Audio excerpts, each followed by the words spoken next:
It's 9:16 a.m. here in Paris. It's time now for a quick update of the latest business news. And Yuka Royer from our business desk is with us here in the studio. Yuka, starting with next week's World Economic Forum. And some key world leaders are announcing that they're skipping that event in Davos.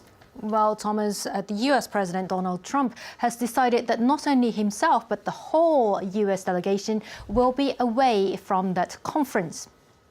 That's not the only major absence from the annual business summit, which comes at a time of mounting economic uncertainty. Cole Stangler reports. Grappling with the longest shutdown of the U.S. federal government in history, President Donald Trump had already planned to skip next week's World Economic Forum in Davos, Switzerland. Now, the White House says the U.S. won't be sending a delegation at all.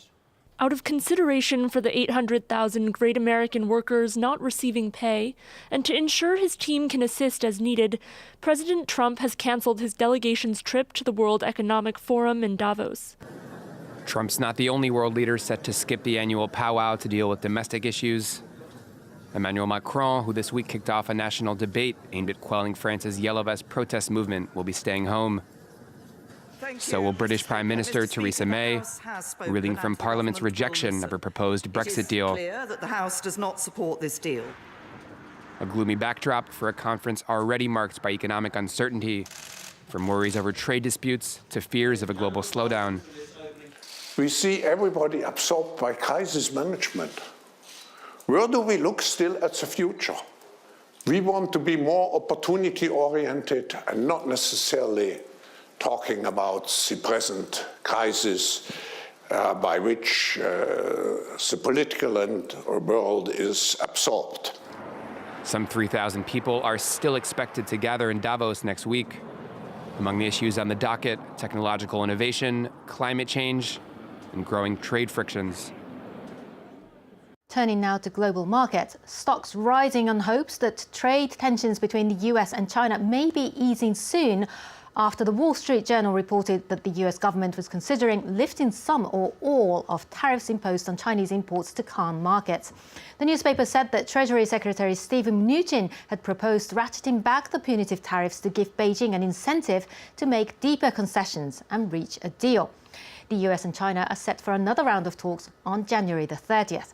Now, here in Europe, major markets opened comfortably in the green off the back of the news. Across the board, as you can see, London's FTSE and Paris's CAC 40, Frankfurt's DAX, all above at 0.7%. And earlier in Asia, major markets saw strong gains, with Japanese and Chinese shares rising well above the 1% mark, as you can see there.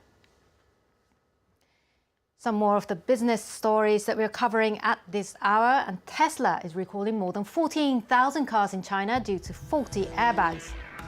The measure applies to Model S cars made between 2014 and 2016 and comes on top of an earlier recall for some older cars equipped with Takata airbags.